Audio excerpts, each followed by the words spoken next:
Assalamualaikum warahmatullahi wabarakatuh. Selamat siang, salam sejahtera, dan salam kebajikan.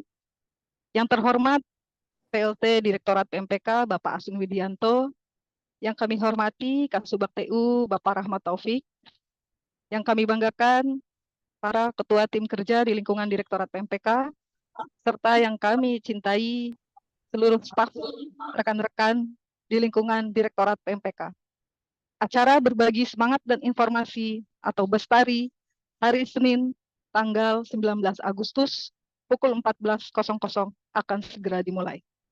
Para hadirin dipersilahkan duduk siap untuk mendengarkan lagu Kebangsaan Indonesia Raya.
Siang,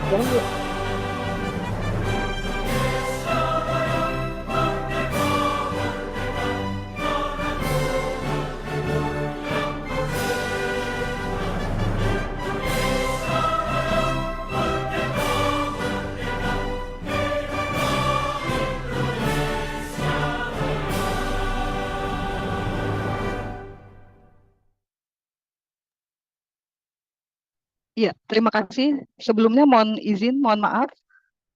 Saya Stera dari tim keempat tidak membuka kamera dikarenakan jika dibuka gangguan sinyal karena sedang di daerah seperti itu. Selanjutnya akan ada arahan dari Bapak Aswin selaku PLT Direktur PMPK. Sebelum ke Bapak Aswin, saya sedikit pantun. Ikan arwana, ikan piranha dibawa dari sungai Afrika. Mari bersama giat bekerja dan berdoa serta berusaha mewujudkan pelayanan prima. Terima kasih. Kepada Pak Aswin kami persilahkan. Baik, terima kasih Mbak Stera.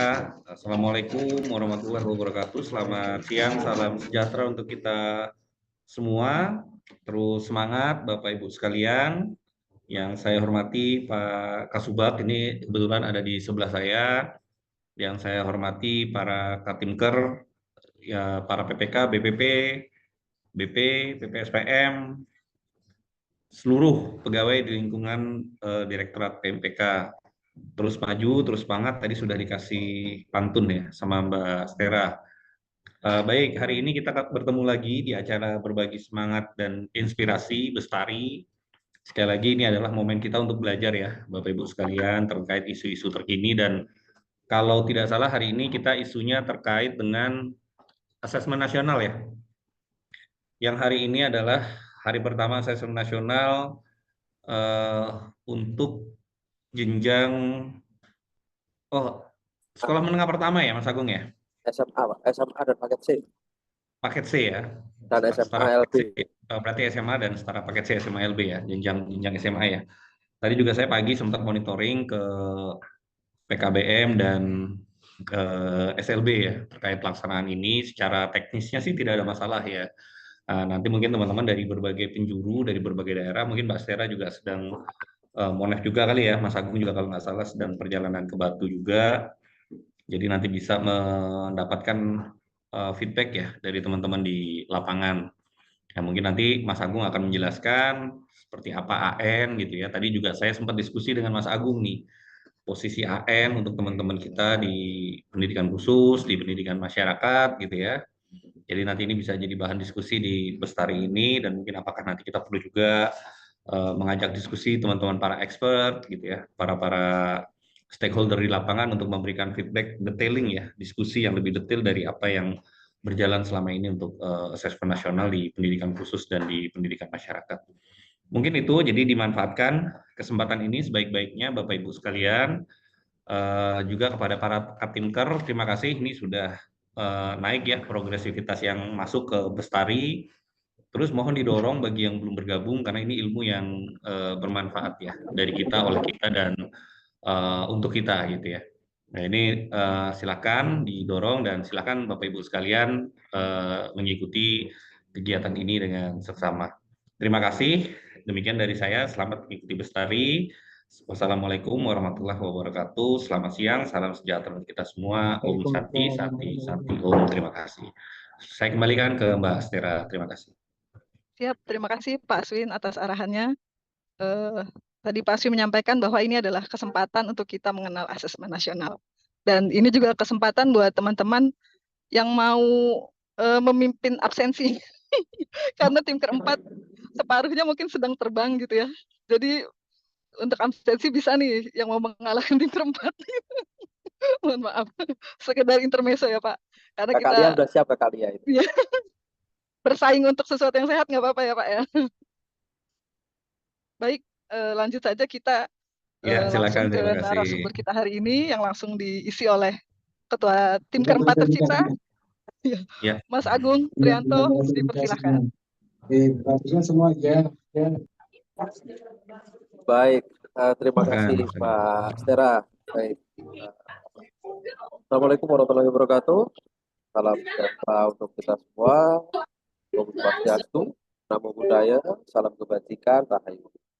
Yang kami hormati Pak Aswin, Direktur kita. Yang saya hormati Pak Kasubag juga, yang di sebelahnya Pak Aswin tadi infonya. Dan juga yang saya hormati juga Bapak dan Ibu Ketua Tim Kerja dan seluruh karyawan Direktorat PMPK yang senantiasa berbahagia. Baik, Bapak dan Ibu yang saya hormati, tadi disampaikan Mbak Stera bahwasanya hari ini memang waktunya Bestari untuk tim keempat ya. Tapi mungkin saya ingin menyampaikan permohonan maaf dahulu karena memang saat ini dari tim keempat mungkin sebagian besar, bahkan seluruhnya ya, bukan sebagian, seluruhnya tim keempat saat ini sedang berada di lapangan terkait dengan hal yang sama tadi sama Pak Aswin, terkait dengan pelaksanaan asesmen nasional untuk SMA ALB dan juga paket C. Tapi ada satu agenda lagi juga terkait dengan transformasi satuan pendidikan di beberapa daerah yang kita bagi dengan seluruh direktorat ya. Jadi kebetulan tim keempat saat ini ada terbagi atas beberapa titik, beberapa agenda. Baik, izin menutup share screen dari saya atau Mas Rifki ini? Mas Rifki gimana? Saya saja atau dari Mas Rifki atau dari yang lain barangkali? Sebentar ganti gawai dulu Mas Agung. Ini Oh ada gitu. trouble. Atau saya aja ya? Saya aja kali ya? Boleh Oke, silakan. oke, baik. Baik, Bapak dan Ibu, ini belum saya mulai share screen. Oke. Baik. Harusnya sudah muncul ya di layar ya, Bapak dan Ibu. Baik, jadi hari ini kami dari tim keempat ingin berbagi pada Bapak dan Ibu semuanya terkait dengan asesmen nasional. Kalau untuk asesmen nasional, saya yakin sebenarnya bukan hal yang asing ya. Dan saya yakin semua dari kita di room Zoom ini sudah pernah mendengarnya. Atau bahkan sebenarnya sudah memahami atau tahu. Bahkan juga mungkin sudah pernah ke daerah dan sebagainya membahas untuk asesmen nasional. Nah, di hari ini Bapak dan Ibu, kami ingin berbagi kalau sebelumnya asesmen kita hanya tahu, oh asesmen itu apa sih? asesmen ini sebenarnya di sekolah itu ngapain saja, siswanya ngapain gitu ya. Kita rata-rata sudah tahu. Tapi pentingnya untuk apa asesmen nasional ini? Barangkali ini mungkin belum semua orang paham. Karena seperti kita ketahui, asesmen nasional yang saat ini dilakukan, yang saat ini tahun ketiga ya, di 2021, 2022, posisinya seperti apa di satuan pendidikan dan apa imbasnya, apa benefitnya bagi satuan pendidikan, juga termasuk bagi pemerintah daerah. Nah, Bapak dan Ibu yang kami hormati, di agenda kali ini sebetulnya kita nanti mungkin akan beberapa saya skip ya. Kita akan membahas atau menyampaikan informasi yang menurut kami penting saja dengan harapan apa? Pertama, saat ini saya yakin bukan hanya di tim keempat, seluruh tim kita dari 1, 2, 3, 4 bahkan di tata usaha, kita seringkali ke daerah, kita seringkali bertemu dengan baik itu dinas dan ataupun satuan pendidikan. Nah, harapannya dengan kita tahu ini terkait pentingnya asesmen ini, saat kita di lapangan kita sama-sama tahu dan bisa menjawabnya. Karena seringkali ya, saat di lapangan kemudian ini Pak, ini buat apa dan lain sebagainya, kita kadang agak kebingungan. Kita tahu asesmen itu apa, tapi kemudian dimanfaatkan untuk apa. Nah, ini yang terkadang belum semuanya tahu dan memahami ini. Baik, kita mulai. Jadi kalau pertama ini hal yang sangat umum, saat kita bicara asesmen nasional, adalah bentuk evaluasi sistem pendidikan yang berkali-kali sering kali sampaikan ke semuanya. Asesmen ini yang dievaluasi adalah sistem pendidikannya, bukan mengevaluasi personalnya, tidak mengevaluasi si Agung kemampuannya berapa, kemudian Rifki berapa barangkali, tidak, bukan itu, tetapi sistem pendidikan. Saat asesmen, seperti apa sih sistem pendidikan kita yang saat ini ada di satuan pendidikan, seperti apa sih gambaran satuan pendidikannya, kemudian nanti diagregasi, seperti apa sih perhatian Pemda dan lain sebagainya, kesenjangannya dan lain sebagainya untuk terkait dengan pendidikan di daerah masing-masing. Di mana asesmen ini Bapak dan Ibu diikuti oleh seluruh jenjang. Jadi kalau kita lihat kembali asesmen ini Bapak dan Ibu, sebelumnya asesmen ini hanya ada, kalau di sini memang hanya ada SD, MI sederajat ya, kemudian SMP, MTS sederajat, SMA, termasuk SLB. Dan tahun ini juga ada satu tambahan sebetulnya di PAUD, karena di sebelumnya PAUD tidak ikut asesmen. Tapi kok PAUD ikut asesmen saat ini? Kan siswanya, tapi di survei lingkungan belajarnya. Kalau di tahun sebelumnya belum mengikut ya, karena masih mereka membuat evaluasi masing-masing. Tapi tahun ini PAUD juga semuanya basisnya adalah AN. Apa itu yang ada di survei lingkungan belajar? Nanti kita jelaskan di belakang. Nah, Bapak dan Ibu, kalau kita melihat kembali sistem evaluasi sistem pendidikan ini ada beberapa hal, termasuk menilai evaluasi semua layanan pendidikan, kinerja satuannya, program-programnya apa saja, kemudian terkait juga dengan standar nasional pendidikannya, yang hubungannya yang pasti dengan peningkatan mutu pendidikan berkelanjutan. Ini diatur juga dalam apa namanya di Permendikbudristek nomor 9 tahun 2022. Nah, saya sambil skip. Ada beberapa hal yang masuk dalam evaluasi sistem itu. Ada efektivitas atau pendidikan dalam mengembangkan potensi peserta ini. Kemudian ada tingkat pemerataan akses dan kualitas layanan pendidikannya. Makanya kalau kita bicara tingkat pemerataan akses, Pemda juga berhubungan di sini, ada hubungannya di sini. Kemudian ada kualitas dan relevansi proses pembelajarannya. Seperti apa sih pembelajaran yang dilakukan di satuan pendidikan dan apa hasilnya, gitu ya. Kemudian ada kualitas pengelolaan satuan pendidikan. Tata kelola di sebuah satuan pendidikan seperti apa bisa kita baca. Nah, kemudian yang tidak ketinggalan adalah bagaimana terkait dengan jumlah, distribusi, dan kompetensi pendidiknya ya, termasuk juga tenaga pendidikan di satuan pendidikan dan juga di pemerintah daerah. Masing-masing di sini Bapak dan Ibu, kita masing-masing ada detailnya, nanti akan kita share, bisa dipelajari, tapi yang ini mungkin saya skip, saya tidak akan konsentrasi di sini, karena ini lebih normatif ya, ke peraturan, nanti bisa dibaca oleh Bapak dan Ibu, nanti akan kita bagikan semuanya ke Bapak dan Ibu untuk nanti jadi bahan yang bisa dipelajari, karena kami juga ada hal yang mungkin sedikit berbeda nanti, saya dengan Mas Devi, kalau sebelumnya mohon izin Mbak Lia, kan biasanya kita selalu ada kuis ya, kuis yang kita di Bestari kita sampaikan, nanti yang menang dapat hadiah gitu ya. Kali ini seperti halnya yang mungkin beberapa bulan lalu, sedikit berbeda kalau tim keempat, kuisnya nanti akan berbeda Bapak dan Ibu. Akan kita umumkan nanti di belakang. Tapi nanti tidak di sini. Kita sudah siapkan. Tapi nanti tidak di sini. Hadiahnya, kalau biasanya mungkin nanti hanya sekedar mungkin kemarin dapat dari tata usaha ya, dari tata usaha kita dapat voucher. Nanti ada tambahan khusus dari tim keempat. Untuk karena tambahan khusus dari tim keempat. Nanti kita tambah. Ini saya skip Bapak dan Ibu ya. Nanti bisa dipelajari untuk detail dari masing-masing tadi. Apa saja komponen evaluasi tadi bisa dipelajari. Saya skip.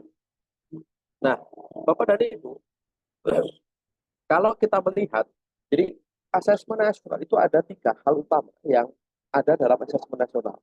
Yang ini harapan kami bisa dipahami oleh seluruh Bapak dan Ibu semuanya. Karena ini hal yang sangat mendasar tapi sangat penting. Pertama, asesmen nasional itu tidak semata-mata hanya AN yang diikuti oleh peserta didiknya saja. Kita seringkali saat ngobrol dengan orang, taunya AN itu apa? Ya seperti ujiannya anak-anak. Itu sama sekali tidak tepat ya. Karena asesmen itu tidak bisa berdiri sendiri parsial. Tidak bisa hanya peserta didiknya saja yang ikut AN. Nah, kita bahas satu persatu. Di asesmen nasional itu ada 3 hal utama Bapak dan Ibu. Yang pertama ada AKM, kemudian ada survei karakter, yang ketiga ada survei lingkungan belajar. Masing-masing perbedaannya apa saja dan isinya apa saja. Gitu ya. Kalau kita lihat dari AKM dan survei karakter, inilah yang dilaksanakan oleh peserta didik yang saat ini sampaikan Pak Aswin tadi, mulai hari ini pelaksanaannya untuk jenjang SMA sederajat. Jadi SMA LB maupun paket C. Mereka diambil samplingnya dari kelas tengah, bukan kelas akhir, yaitu ada kelas 5, kelas 8, kelas 11. Nah, saat ini dimulai dari kelas yang paling tinggi. Jadi dari kelas 11-nya dulu. Nanti baru kelas yang kelas 8, berikutnya baru yang kelas 5. Nah, siswa kelas tengah ini pun diambil sampling Bapak dan Ibu. Banyak orang yang seringkali di daerah pasti bertanya, Pak, pasti asesmen nasional itu kok harus sampling? Sebenarnya kan kita lebih baik semuanya saja di asesmen gitu. Banyak sekali pertimbangan itu. Namun yang perlu kita pahami adalah pertama, asesmen ini dibuat sampling tidak tanpa alasan. Ada hal-hal yang memang meskipun samplingnya adalah acak, tetapi tetap ada query untuk menunjukkan sesuatu yang dibutuhkan dalam sebuah pendataan. Terus kemudian apakah sampling ini cukup menggambarkan? Ini yang seringkali jadi pertanyaan di daerah. Karena sampling itu siswa saya Pak, di kelas, mungkin di kelas tengah, di kelas 5 itu siswa saya ada 150 orang. Di kelas 5, berapa yang diambil kok cuma 45? Karena maksimal sampling AN 45. Kenapa kok sampling? Apakah sampling ini bisa menunjukkan keseluruhan hasil dari satuan pendidikan yang kami miliki? Saya untuk menjawab ini biasanya dengan jawaban sederhana, Bapak dan Ibu, mungkin nanti waktu kalau di lapangan juga akan menemukan ini. Saya sandingkan biasanya saat kita melakukan tes kesehatan, kita semua sudah pernah melakukannya. Kita juga selalu ikut ya, saat kita datang pasti dicek tekanan darahnya berapa. Saya kemarin baru ngurus surat keterangan sehat juga gitu, dicek karena darahnya berapa. Darah saya ternyata 187 gitu. Apa. Saya kaget juga kemarin. Tapi setelah tidur 15 menit turun. Jadi saat kita tes kesehatan, posisinya kita pasti dicek, suhu kita berapa dan lain sebagainya. Nah, saat kita mau melihat lebih detail kondisi tubuh kita pasti medical check up di seluruh total, kita harus cek semuanya, Pak. Tapi yang diambil apa? Bukan semuanya. Itu apa? Sampling darah dan juga sampling urin. Apakah sampling darah terus kemudian diambil seluruh darah kita 4 liter disedot semua? Tentu tidak. 10 mili darah juga sudah cukup untuk kita cek, untuk kita masukkan di lab, diolah, dan itu bisa menggambarkan seluruh kondisi tubuh kita. Jadi saat penggunaan metode tidak serta-merta semuanya diikutkan. Tidak harus seperti itu. Ada kondisi ternyata dengan metode itu bisa cukup menggambarkan, hasilnya juga bisa dipertanggungjawabkan.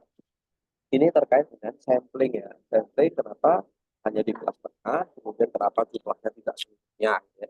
Ini hal yang sangat mendasar urutannya pun sama. Jadi saat kita melihat evaluasi ini juga sama. Saat kita cek darah, kita cek medical check up, ini juga evaluasi tubuh kita kan. Sistem tubuh kita seperti apa?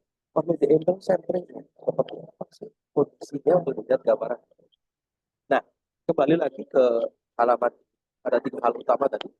Asesmen kompetensi minimum. Itu ada 2 hal, literasi dan numerasi ya. Ada juga survei karakter. Ini yang diikuti oleh peserta didik kita yang saat ini mereka di depan komputer mengerjakan. Itu adalah asesmen untuk AKM survei karakternya, Bapak dan Ibu. Itu diikuti oleh seluruh peserta didik yang menjadi sampling ditentukan. Jadi ada DNT-nya ya yang tidak bisa diganti karena sampling itu berpengaruh pada banyak hal, termasuk untuk nanti bagaimana kita bisa mendata terkait dengan kesenjangan wilayah, kesenjangan ekonomi, dan lain sebagainya. Makanya sampling AN itu dikunci. Setelah menjadi DNT, tidak bisa dirubah kembali. Ya, jadi kadang sering, Pak, kan orangnya banyak. Yang kita tidak masuk DNT, kita ganti yang lain sajalah. Tidak semudah itu jika tidak masuk dalam cadangan. Karena apa? Meskipun ada parameter khusus yang diambil oleh Pusmendik terkait dengan bagaimana memetakan untuk bagaimana lingkungan ekonominya, bagaimana kesenjangan antar wilayahnya, termasuk di mana mereka tinggal dan lain sebagainya. Nah, kemudian dari 3 hal tadi sudah ada 1 AKM, 2 survei karakter, yang ketiga survei lingkungan belajar. Yang membedakan di sini adalah survei lingkungan belajar itu diikuti oleh seluruh sampling, termasuk seluruh dan kepala sekolah. Bahkan survei lingkungan belajar itu wajib hukumnya bagi dan kepala satuan pendidikan. Ini harus banyak sekali Bapak dan Ibu satuan pendidikan mereka menyatakan, Pak, kami ikut AN. Kami ikut AN, semuanya kita ikut. Tapi kenapa kok kami di tagging tidak memadai? Ternyata setelah kita cek, benar siswanya memang mereka ikut. Tapi ternyata sulinjarnya mereka tidak mengisi. Ya. Kepala sekolahnya ternyata mereka lupa untuk tidak mengisi sulinjar. Ini yang salah satu penyebab kenapa juga partisipasinya juga tidak maksimal. Karena sekedar informasi, kepesertaan di asesmen nasional itu Bapak dan Ibu, baik untuk AKM-nya ataupun survei karakter ataupun sulinjar, itu ada minimal 85% baru bisa diolah. Jadi kepesertaannya ya, jadi misalkan pesertanya 10, maka minimalnya berarti harus berapa yang ikut asesmen? Berarti harus 9. Karena tim orang kan tidak bisa dibagi 2 ya. Jadi kalau minimal, kalau 8 bagaimana? 8 berarti kurang dari 85%. Maka tidak bisa, itu tidak dianggap tidak memadai karena datanya kurang. Sama saat kita ngambil sampel darah, diambil butuhnya 10 mili. Ternyata waktu nyedot darahnya kurang 3 mili atau kurang 2 mili. Maka saat dimasukkan lab, ditolak Bapak dan Ibu. Mas, nggak bisa ini, sampelnya kurang. Kita butuhnya 10, bukan 8. Ya. Kita butuhnya minimal 8,5, bukan 8. Ya. Ini terkait dengan partisipasi asesmen yang juga menjadi penting. Banyak sekali satuan pendidikan kita, mereka menyatakan ikut asesmen, tapi ternyata tidak memadai. Itu karena apa ya tadi? Samplingnya saat mereka ikut atau bahkan mereka tidak mengisi sulinjar. Nah, ini juga menjadi perhatian agar nanti bisa kita sampaikan ke teman-teman saat kita di daerah. Banyak-banyak sekali, apalagi mungkin kita di teman-teman di kesetaraan ataupun mungkin di SLB ya. Kalau SLB lebih parah lagi. Samplingnya 2 orang, yang nggak datang 1, 50%. Apalagi samplingnya 1, nggak ikut, ya apalagi gitu ya. Nah, ini bisa menjadi perhatian kita saat kita sampaikan ke satuan pendidikan maupun stakeholder kita. Nah, kita lanjutkan. Oke. Nah, Bapak dan Ibu, kalau tadi sudah assessment, ya, kita lanjutkan ke pemanfaatan. Assessment sebenarnya dipakai buat apa? Seperti tadi judulnya, buat apa sih sebenarnya urgensinya assessment nasional sebenarnya dipakai buat apa? Kalau kita melihat, asesmen nasional menjadi data mayoritas yang akan diolah dan disajikan dalam rapor pendidikan bersama dengan sumber yang lain tentunya. Jadi bukan sumber satu-satunya, tetapi ini sumber utama yang digunakan dalam rapor pendidikan. Jadi rapor pendidikan itu sumber utama dari asesmen nasional. Nanti akan kita tunjukkan Kenapa kok bisa menjadi sumber utama dan apa yang membuat itu menjadi bagian yang sangat penting dalam hal ini. Nah, ini gambar yang mungkin cukup lama. Ini sudah dari awal tahun Bapak dan Ibu yang kita sama-sama tahu gambaran ini saat dari asesmen nasional, sementara asesmennya mungkin saya taruh dulu. Ini saya tunjukkan ini dulu. Gambaran terdapat ciri-ciri utama dari satuan pendidikan yang berkualitas. Meskipun yang ini tabel ini khusus untuk pendidikan kesetaraan dan juga untuk SLB sedang dalam proses revisi ya. Kita sedang menyamakan persepsi dengan pihak BAN. Dalam benar sudah ada titik terang, tapi memang belum kita rilis terkait dengan bentuk dari gambar yang ada di layar ini. Tapi esensinya sama. Pertama apa? Sekolah yang berkualitas itu satu mesti pembelajarannya berpusat pada murid. Yang kedua, pendidiknya reflektif, gemar belajar, berbagi, kolaboratif. Yang ketiga, iklim sekolahnya yang aman, inklusif, dan merayakan kebinekaan. Keempatnya, pemimpinnya mau untuk melakukan perbaikan berkelanjutan. Nah, dari 4 hal itu, Bapak dan Ibu, saat kita kaitkan apa hubungannya Mas, 4 hal ini dengan asesmen. Nah, untuk mencapai semua ini, pembelajaran berpusat pada murid, individunya reflektif, gemar belajar, dan lain sebagainya. Kondisi lingkungannya seperti apa? Apakah pemimpinnya baik, oke, atau tidak? Di foto itunya kan. Kita harus melakukan evaluasi. Apa yang dievaluasi? Sistem pendidikannya. Makanya kita perlu melakukan evaluasi. Evaluasinya dengan apa? Tentunya dengan asesmen nasional. Karena di asesmen nasional, setiap indikator, mulai dari untuk siswanya, sampai dengan untuk pendidik dan juga kepala satuan ada di sana. Bahkan menilai lingkungan belajarnya. Dari survei lingkungan belajar juga ada di dalam. Nah, dari ciri-ciri ini, inilah yang kami sebut prinsip utama kenapa sih asesmen itu menjadi hal yang sangat penting yang dapat dilakukan oleh satuan pendidikan untuk melihat fungsinya. Karena kalau kita lihat kembali Bapak dan Ibu, untuk mencapai sekolah yang kita cita-citakan tadi, sekolah yang berkualitas tadi itu, ada beberapa runtutan kita sudah menyusun ada 8 aksi ya, yang ini sudah kita sepakati dengan lintas direktorat, sebenarnya tidak jauh berbeda, karena ini hal yang sangat bersifat sangat global. Ada 8 aksi yang bisa dilakukan oleh satuan pendidikan. Hal pertama apa? Tentunya asesmen nasional. Kayak tadi, saat kita mau tahu kondisi saya, oh saya tahun ini pengen sehat, kondisi saya seperti apa, berarti saya harus check up dulu. Biar saya tahu kondisi saya bagaimana, agar saya bisa membuat saya mau apa setelah ini. Nah, kita lihat dulu kondisi semuanya dengan apa, ikut asesmen. Nah, dengan ikut asesmen, kita bisa mendapat laporan yang komprehensif terkait hal yang kita butuhkan di satuan pendidikan. Mulai dari kondisi satuannya, kompetensi peserta didiknya, pembagian guru-guru, pendidik, dan lain sebagainya, termasuk pemahaman kepala sekolah dan lain sebagainya. 8 aksi ini menentukan akan seperti apa langkah satuan pendidikan dalam melakukan perbaikan. Kalau kita lihat di sini ada 8, pertama ikut HM, kedua diskusi.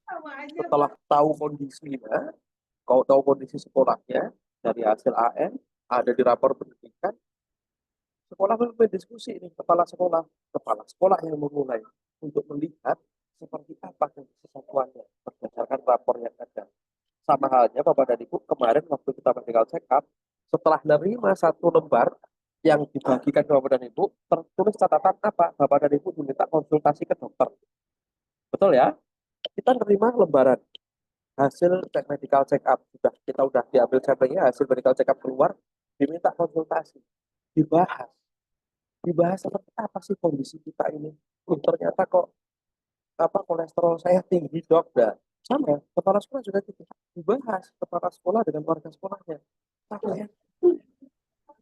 Hasil AN menunjukkan literasi numerasi kita ternyata rendah. Nah, ini dibahas. Kemudian setelah itu, langkah kedua, kepala sekolah memimpin refleksi untuk bagaimana meningkatkan layanan setahun ke depan. Suara saya feedback. Oke, saya lanjutkan. Kemudian setelah itu, keempatnya apa? Menyusun perencanaan pembelajaran. Kenapa? Sering bertanya, Mas, kenapa kok malah perencanaan pembelajaran yang disusun? kan kalau kita berbicara peningkatan kualitas layanan bisa jadi banyak hal. Bisa jadi mungkin penyebabnya bisa disebabkan pembelajarannya. Tapi benar perlu diingat, saat kita bicara satuan pendidikan, hal yang paling menentukan dari sebuah satuan pendidikan adalah perencanaan pembelajarannya. Karena apa? Outcome sasaran kita semuanya adalah peserta didik. Maka penyusunan perencanaan pembelajaran menjadi sangat penting. Inilah yang harus diintervensi lebih dahulu. Nah, ini harus diintervensi lebih dahulu. Kemudian baru setelah itu kita baru ke tahap berikutnya. Apa? Memetakan kebutuhan pendidik dan tenaga kependidikan. Kenapa? Tidak mungkin ada perencanaan pembelajaran tanpa kita menyesuaikan dengan pendidik kita seperti apa guru-gurunya, distribusinya, kebutuhannya, dan lain sebagainya. Yang kemudian dilanjutkan kalau tahap berikutnya ini seperti yang sudah dilakukan setiap satuan pendidikan ya, direkap kegiatannya, diinput di arkas di tanah kerja, kemudian yang berbeda dibenahinya di 7 dan 8. Ini ada yang sedikit berbeda, kenapa? Karena biasanya orang kalau membuat rencana, kita berpikir hanya bikin rencana saja terus selesai, dilaksanakan selesai katanya gitu. Tapi ternyata tidak seperti itu. Perencanaan tidak selalu sesuai dengan apa yang kita inginkan, gitu ya. Makanya setelah membuat perencanaan diimplementasikan. Seperti apa implementasi? Di tahapan berikutnya ada revisi. Kenapa selalu ada revisi? Bahkan di setiap organisasi saya yakin selalu ada revisi di perencanaan. Karena saat berjalannya program tidak semuanya akan selalu sesuai dengan perencanaan awal. Pasti ada hal-hal yang khusus yang mungkin muncul dan lain sebagainya yang perlu diantisipasi. Ini 8 aksi Bapak dan Ibu yang harapannya alur ini semuanya nanti berhubungan ya. Yang dimulai dari apa? Pertama asesmen nasional. Itulah kenapa asesmen nasional menjadi sangat penting untuk bisa diikuti oleh satuan pendidikan. Nah, apa dampak langsung jika AN tidak memadai dan atau mungkin bahkan tidak ikut AN Bapak dan Ibu? Ini kami ada beberapa tabel, nanti bisa kita lihat ya. Kalau ini tabel yang ikut AN, tidak memadai, tidak ikut AN. Termasuk saat kita sandingkan dengan rapor pendidikan. Jika ini sekolah yang secara umum ini ada SD, SMP, SMA, SMK, saya mungkin ke slide berikutnya saja, yang khusus untuk di kita, khusus untuk SLB dan kesetaraan, ada fitur-fitur di rapor pendidikan kepada Ibu yang barangkali tidak mungkin bisa diakses oleh satuan pendidikan jika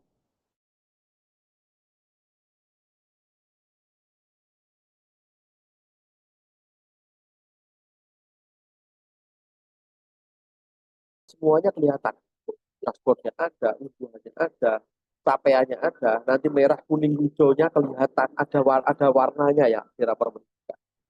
Ada warnanya. Kemudian yang tidak memadai, jika kurang dari 85 tapi lebih dari 40%, maka nilainya muncul tapi tidak ada capaiannya. Jadi hanya ada nilainya tapi gambarnya itu abu-abu biasanya. Tidak ada merah, kuning, hijaunya. Jika ada seperti itu, apa? Berarti dia ikut AN tapi tidak memadai partisipasi. Ya. Nah, yang berbeda adalah di SLB jika tidak memadai atau tidak ikut AN, sampai tahun ini kita masih menyediakan lembar evaluasi diri yang bisa dipakai oleh satuan pendidikan untuk melakukan evaluasi secara mandiri.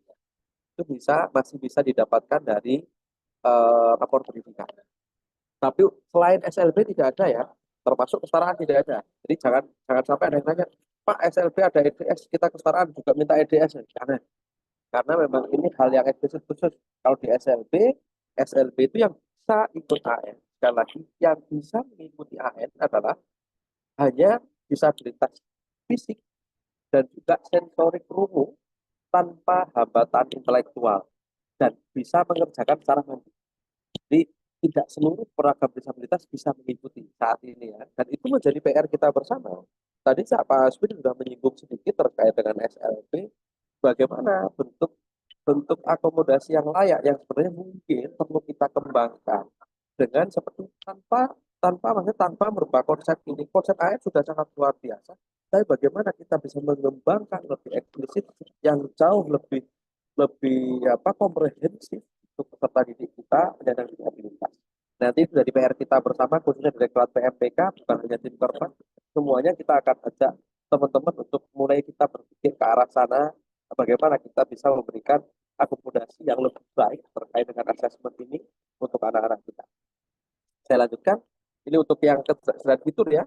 Nah, dari beberapa tadi Bapak dan Ibu, rapor pendidikan, termasuk juga profil pendidikan, ini kita ambil dari banyak data yang nantinya hasil-hasil ini Bapak dan Ibu dimanfaatkan untuk banyak hal. Tadi cuma asal dari AN nih, sebagai data utama nih. Ya, sumber data utamanya AN. Tapi ada dapodik, ada data pendidikan yang lain, ada SIM PKB dan lain sebagainya. Nah, dari masing-masing ini yang kemudian kita jadikan sebagai sebuah profil satuan pendidikan. Dan juga ada rapor pendidikan yang kita rapor pendidikan itu dimanfaatkan untuk apa saja. Tadi AN-nya sudah. Saat AN sudah diolah, rapor pendidikan ini dipakai apa? Rapor pendidikan itu dipakai ada bentuk evaluasinya, baik itu evaluasi secara internal ya, dan juga ada evaluasi eksternal. Maksudnya apa? Evaluasi internal itu adalah pemanfaatan yang digunakan oleh satuan pendidikan itu atau Pemda itu sendiri untuk dirinya sendiri. Jadi sekolah melihat kondisinya, Pemda melihat kondisi satuan pendidikan di areanya. Eksternal itu dipakai buat apa? Eksternalnya Pak, ada pihak dari luar yang memanfaat rapor pendidikan ini untuk penilaian sesuatu. Nah, contohnya ada evaluasi pendidikan daerah, untuk daerah melihat seperti apa sih penuntasan SPM di suatu daerah, apakah standar pelayanan minimum suatu daerah terhadap pendidikan sudah terpenuhi atau belum. Itu melihatnya pakai rapor pendidikan. Dan itu menjadi bagian yang terintegrasi dengan Kementerian Dalam Negeri. Kemudian ada reakreditasi sekolah. Nah, akreditasi sekolah nanti akan kita sampaikan di bawahnya. Saat ini Bapak dan Ibu ada Permendikbud baru yang menyatakan bahwasanya akreditasi sekolah juga melihat rapor pendidikan, termasuk insentif kinerja sekolah. Ini yang dari apa? Mungkin dari ada poskin dan lain sebagainya, itu dimanfaatkan untuk itu. Nah, di masing-masing Bapak dan Ibu, bentuk evaluasi ini sebenarnya sumber data utamanya salah satunya apa? Nasional. Jadi jika asesmen nasional ini tidak diikuti, maka nantinya ke belakang saat ini tidak ada pemanfaatan ini juga akan kesulitan saat mereka membutuhkan hal-hal yang ada di dalam rapor pendidikan dan lain sebagainya. Nah, ini beberapa yang diperoleh dari asesmen nasional ya. Jadi di profil pendidikan itu ada pertama ada single source of truth. Ini sebagai dasar analisis perencanaan ya. Kemudian ada integrasi, jadi satu sumber data terintegrasi jadi satu, semuanya dilaporkan gitu ya. Kemudian terkait dengan instrumen pengukuran untuk evaluasi sistemnya, jadi AN itu tidak hanya mengukur kondisi siswanya, tapi seluruhnya, sistemnya, anak-anaknya, hasil belajarnya, kondisi lingkungannya, gurunya, kepala satuan dan lain sebagainya. Kemudian orientasinya adalah mutu pemerataan hasil belajar. Outputnya, hasil belajar setiap siswa seperti apa? Kemampuan literasi, numerasi, karakter yang menjadi hal mendasar yang harus dimiliki oleh setiap peserta didik. Kemudian administrasi tentunya. Harapan kita saat sudah ada single source of truth ini yang sudah ada rapor pendidikan itu, kemudian beban administrasi sekolah saat misalkan proses akreditasi biasanya file sampai bertumpuk-tumpuk yang kita ketahui ya. Dengan melihat dengan rapor pendidikan ada beberapa yang sudah bisa diputuskan dari sana. Nah, ini gambarannya saat kita berbicara siklusnya. Tadi kalau kita bicara ada profil pendidikan, evaluasi dan sebagainya seperti ini, nanti bisa dipelajari untuk evaluasi internal maupun eksternalnya. Yang utama adalah perbaikan mutu layanan pendidikan berkesinambungan. Tetap semuanya sama halnya saat kita bicara standar pengelolaan. Kita seringkali lupa, biasanya kalau kita bicara perencanaan, ada namanya perencanaan, ada namanya pelaksanaan, ada namanya pengawasan. Tahu saya hanya itu ya. Tapi kita sering lupa ada satu bagian yang berdiri. Apa itu evaluasi? Karena evaluasi itu selalu menjadi bahan dasar melakukan perencanaan. Ini pun yang kita lakukan di semua organisasi. Apakah organisasi mau organisasi apapun yang kita ketahui pasti empat hal selalu melekat: perencanaan, pelaksanaan, pengawasan, ada evaluasinya sebagai dasar perencanaan. Nah, Bapak dan Ibu, ini yang saya sebutkan tadi terkait dengan urgensi saat kita berbicara akreditasi ya. Ini saya juga kebetulan ini hal yang baru tahun lalu sebenarnya. Ini ada beberapa yang ingin saya sampaikan untuk nanti bisa kita pelajari. Pertama, pasal 1 ayat 8, akreditasi ulang adalah penilaian kelayakan terhadap satuan pendidikan dan atau program pendidikan kesetaraan yang dilakukan melalui mekanisme automasi untuk perpanjangan status akreditasi. Ya, untuk perpanjangan status akreditasi dengan peringkat akreditasi yang sama dan menggunakan mekanisme pemeriksaan lapangan jika terdapat dugaan penurunan dan peningkatan mutu. Jadi untuk akreditasi yang sama bisa automasi, tapi jika ada indikasi turun ataupun naik akreditasinya, ada namanya pemeriksaan lapangan.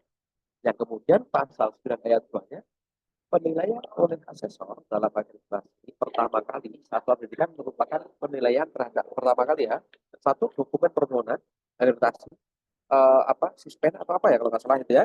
Kemudian ada data dan informasi dari Dapodik atau Education Management Information System, Dapodik yang bisa diketahui. Ketiga, data dan informasi dari profil dan rapor satuan pendidikan. Rapor ini bukan rapor hasil belajar siswa ya, tapi rapor pendidikan yang kita sebutkan tadi.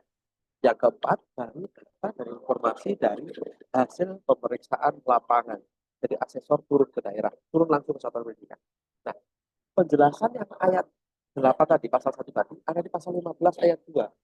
Mekanisme automasi dalam akreditasi ulang dilakukan dengan cara memantau dan menganalisis data dan informasi dari.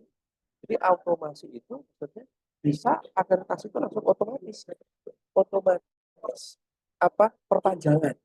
Nah, itu dilihat dari mana profil dan rapor satuan pendidikan. Lagi-lagi dari apa? Rapor pendidikannya dilihat. Kedua, data pokoknya pendidikan. Namun, jika ada indikasi akreditasinya ini mungkin naik atau tetap harus ada asesor yang turun ke lapangan.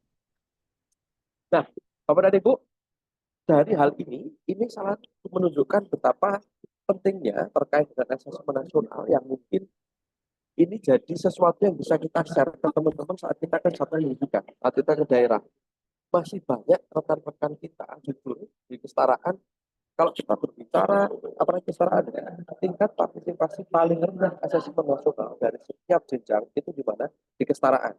Bukan berarti saya bilang kesetaraan selalu paling jelek. Bukan, kita tidak bicara jelek atau baik, tapi tingkat partisipasinya paling rendah. Jadi di antara SD, SMP, SMA, kalau kita bicara keikutsertaan, yang paling sedikit itu di kesetaraan. Makanya perlu perhatian kita bersama untuk bagaimana kita mesti meningkatkan dengan pentingnya, mereka tahu pentingnya untuk mereka ikut asesmen nasional. Nah, kemudian Bapak dan Ibu, apa sih implikasinya saat asesmen nasional ini diikuti dan hubungannya dengan Pemda apa? Seringkali banyak daerah yang berkata, Pak, itu kan diikuti oleh sekolah. Apa hubungannya dengan Pemda? Pemda ini kan kita anggarannya kita nggak ada, kita asesmen kalau ditanyai hubungannya dengan kami apa? Ya. Saya beberapa kali dapat pertanyaan seperti itu dari dinas atau Pemda yang lain. Ya. Seperti kita ketahui tadi, Bapak dan Ibu, asesmen nasional itu selain mengukur kondisi satuan pendidikan, juga agregasi persatuan pendidikan wilayah. Jadi Pemda juga punya rapor pendidikan. Dasarnya dari apa? Asesmen yang dilakukan di satuan pendidikan di wilayahnya. Contoh, di kabupaten, kota. Kabupaten kota nanti mereka bisa apa? Mereka dapat evaluasi dari PAUD, kemudian SD, SMP, dan kesetaraan. Mereka semua satuan pendidikan di wilayahnya ini akan diagregasi sesuai jenjangnya untuk tahu kondisi di wilayahnya seperti apa. Termasuk di provinsi juga ada SLP, SMK, SMK. Dan itu juga diagregasi seperti apa kondisi di satuan di provinsi tersebut sesuai jenjang yang ada untuk melihat kondisi. Contoh, apakah ada kesenjangan peluang untuk anak-anak SMA yang tinggal di kota dan tinggal di desa. Kemudian untuk melihat hal-hal tertentu yang muncul di rapor, contohnya, apakah berapa APS dari angka partisipasi sekolah di setiap daerah dan lain sebagainya. Itu semuanya bisa dilihat di sana. Nah, ini kami ambil beberapa hal yang sering kami sampaikan ke Pemda. Saat kita berbicara penuntasan, saat ini kita membahas terkait dengan SPM. Kenapa kami sambungkan dengan setiap daerah itu? Setiap daerah itu memiliki kewajiban untuk memberikan standar pelayanan yang tinggi. Dalam paling pendidikan ya saat ini ya, karena saat ini yang ada SPM kalau tidak salah baru pendidikan. Karena di kementerian lain, di bidang yang lain, saya tahu kami belum ada, masih dalam proses. Tapi di pendidikan kita sudah memiliki namanya standar pelayanan minimum, di mana kategori standar pelayanan minimum apa namanya dibagi ya. Jadi mereka yang sudah tuntas atau mereka belum mulai atau mereka sudah utama atau mungkin sudah mati dan lain sebagainya. Itu tingkat ketuntasan. Maksudnya apa?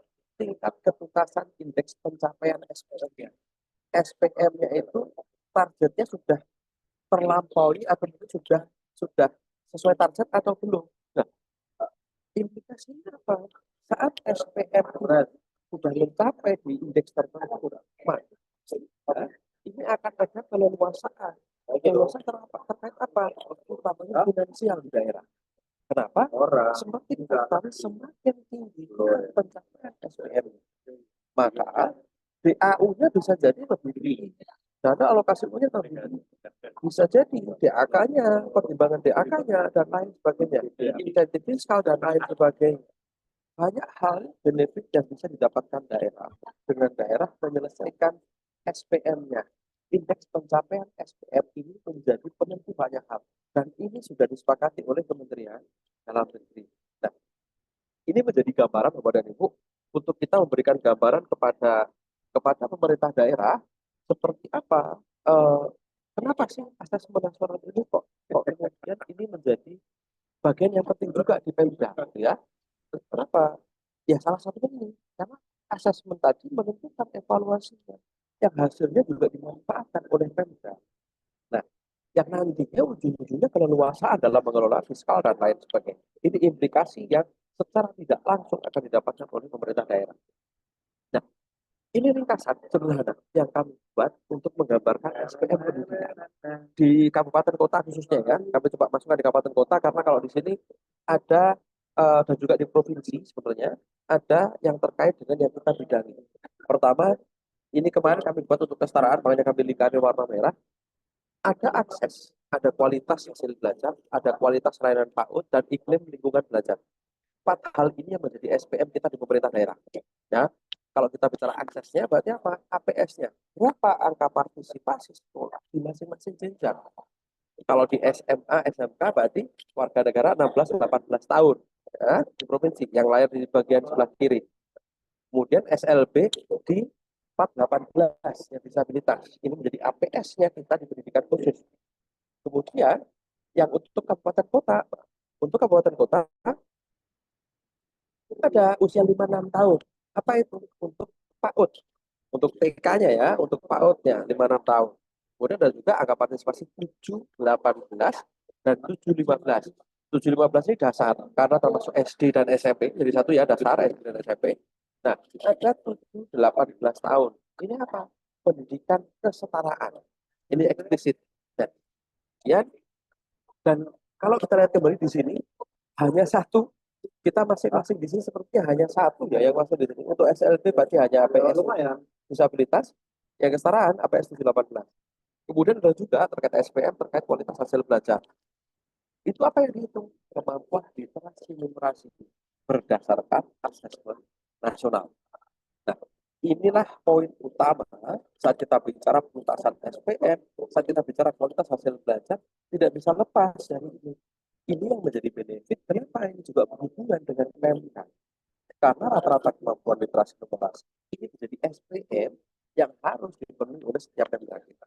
Kalau di PAUD ada lagi PAUD untuk proporsi akreditasi dan juga pendidik. Kemudian Bapak dan Ibu, ada terakhir adalah lingkungan belajarnya. Ini terkait dengan apa? Kondisi lingkungan belajar setiap satuan pendidikan yang diagregasi di wilayah. Kondisi keamanannya, kebineekaannya, inklusivitasnya, fasilitasnya dan lain sebagainya. Ini menjadi bagian yang nanti bisa dimanfaatkan oleh Pemda untuk melihat, jangan ini makan ini ternyata setelah dari hasil AN iklim lingkungannya ternyata banyak perundungan. Apa yang dikerjakan Pemda untuk menyelesaikan? Nah, ini gambaran Bapak dan Ibu terkait dengan SPM yang hubungannya tetap ini semua bisa didapatkan jika satuan pendidikannya memiliki asesmen nasional. Nah, oke. Ini dukungan pemerintah daerah. Kalau kita lihat siklusnya akan seperti ini. Jadi pemerintah daerah apa saja yang harus mereka penuhi, satuan pendidikan apa saja yang harus mereka lakukan, kan? Kemudian ujung-ujungnya apa? Ya, pencapaian indikator tadi, indeks SPM-nya meningkat. Inilah hal yang dilakukan. Tidak bisa salah satu saja, tapi berhubungan dengan semua stakeholder. Ya, termasuk ya otomatis jika data yang diharapkan lebih maksimal, berarti setiap Pemda di areanya sekolah-sekolahnya juga harus ikut satuan pendidikan harus ikut asesmen nasional. Ini gambaran Bapak dan Ibu tahun lalu dan tahun 2022 ini terkait dengan penetapan SPM. Kami memberikan gambarannya kabupaten kota di tahun 2022 waktu AN kita dari AN pertama ya, karena AN pertama itu tahun 2021 yang SPM belum tuntas itu ada 300 juta, paling banyak belum tuntas. Tadi kan sudah ada ya, tapi tadi tuntas berapa persen, yang mungkin tuntas paripurna berapa persen. Kita lihat perkembangannya. Dan ternyata di tahun 2023 perkembangannya luar biasa berarti. Yang tuntas madya naiknya sampai dengan 71. Ini kenaikan yang luar biasa. Ya, tuntas muda jauh lebih tinggi lagi. Kan hal-hal ini yang kenaikan terkait dengan penuntasan SPM-nya berarti. Dari sini kita bisa lihat setiap tahun setiap daerah mereka sudah mulai memperhatikan SPM yang harus mereka penuhi, dan ini akan sangat luar biasa baik ya, dan akan berimbas luar biasa bagi satuan pendidikan dan tentunya bagi seluruh peserta didik kita terkait dengan layanan pendidikan yang diberikan oleh pemerintah daerah. Nah, ini saya rasa beberapa hal yang ingin kami sampaikan, cukup banyak. Kalau mungkin ini terasa terlalu berat ya, saya tidak berat juga pemahaman alurnya, mungkin seperti yang saya sampaikan tadi, ini lebih kepada pemahaman seperti apa sih kondisi satuan pendidikan, kondisi saat ikut AN, saat tidak ikut AN, dan lain sebagainya. Ya, jadi pendekatan kualitas layanan satuan pendidikan ini menjadi hal yang sangat penting ya. Kalau ini bisa kita jadikan bahan saat nanti udah bertemu dengan teman-teman di stakeholder, baik itu pemerintah daerah dan juga atau mungkin dengan satuan pendidikan terkait dengan seperti apa sih asesmen nasional ini bisa berimbas, bisa memberikan efek yang luar biasa kepada pendidikan di Indonesia. Karena sekali lagi asesmen nasional ini merupakan langkah yang paling awal dalam kita melakukan perbaikan kualitas layanan. Makanya penting untuk disampaikan agar setiap satuan pendidikan dapat mengikuti proses asesmen ini.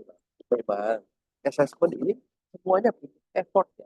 Tidak ada yang tidak memerlukan effort karena orang mikirnya waduh mas berat ini, harus ada siswa, harus ada apa, harus ada apa. Tidak ada satupun hal yang memang yang tidak membutuhkan effort. Semuanya membutuhkan effort. Tinggal bagaimana kita memaknai effort ini untuk kebaikan kondisi dan juga perbaikan layanan pendidikan yang kita berikan. Jadi ini hal yang sangat penting untuk bisa dilakukan. Nah, saya rasa itu Bapak dan Ibu. Yang lainnya mungkin nanti kita bisa lihat sendiri Bapak dan Ibu, bisa dipelajari sendiri. Termasuk juga ini hubungannya saat kita menghubungkan antara indikator SPM tadi yang kami sampaikan dengan konsep yang tadi gambar yang sudah kita sampaikan di awal ya, sekolah yang kita ciptakan. Hubungannya apa saja? Meskipun kalau kita bicara asesmennya tidak langsung berhubungan, tapi hubungannya di konsep awalnya untuk bisa melakukan ini semuanya harus ada evaluasi dari asesmen.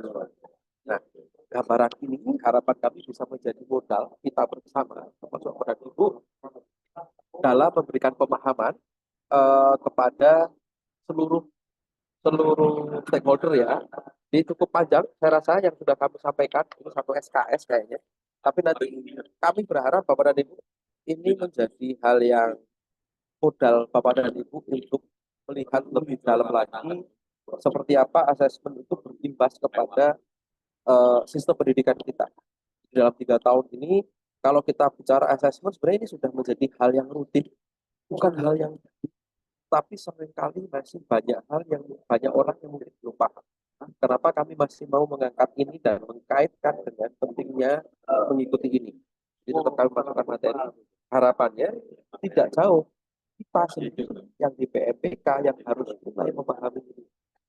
Dengan kita memahami ini, pertama, tadi seperti yang disampaikan Pak Direktur dari awal, kita juga harus mulai memikirkan, kita harus berkolaborasi lebih dari setiap tim kerja kita, termasuk tata usaha, bagaimana kita mensikapi hal-hal, oh ternyata ada yang perlu akomodasi yang lebih terkait penyelenggaraan asesmen. Seperti apa?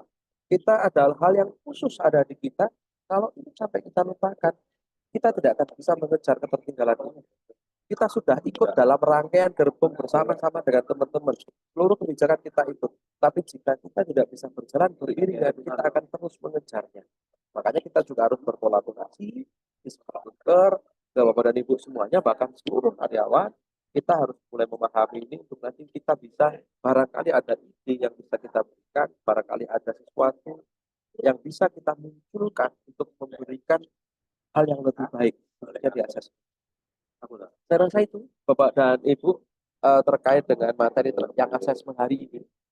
Cukup panjang, cukup ribet kalau mungkin penerimaannya memang tidak berurutan ya, tapi nanti bisa dipelajari.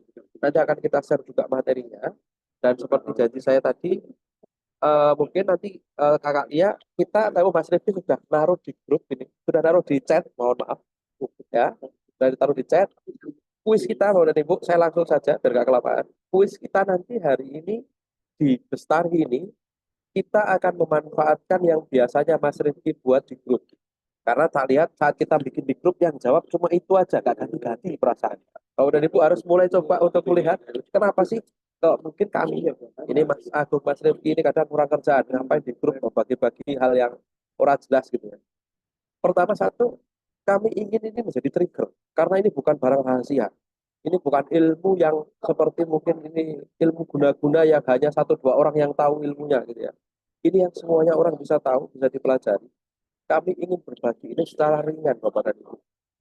Nah, nanti seperti Mas Rifki, jawabannya nanti ada di pertanyaannya nanti ada di grup Kakak Lia. Nanti kami minta waktu Kakak Lia ya.